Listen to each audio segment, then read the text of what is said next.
that the KMS team have been busy, because look at the state of Kristoffersen's car. It's not been cleaned, has it? They've Well, been working they're on that now. And that corner, yeah, they focused all their attentions on that rear left corner of that car. Now they're trying to give it a bit of a wipe. There's kilos and kilos of dirt on the front of that Volkswagen. Look, it's been scraped off. The mechanics are literally getting scrapers there and just scraping the dirt off. Now they're trying to give Johan the best visibility they can.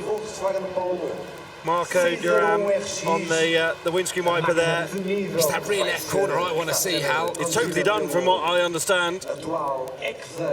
Wheel was broken, caliper was off, damper was damaged, the hub was broken, the shaft and bottom arm were all changed in 8 minutes.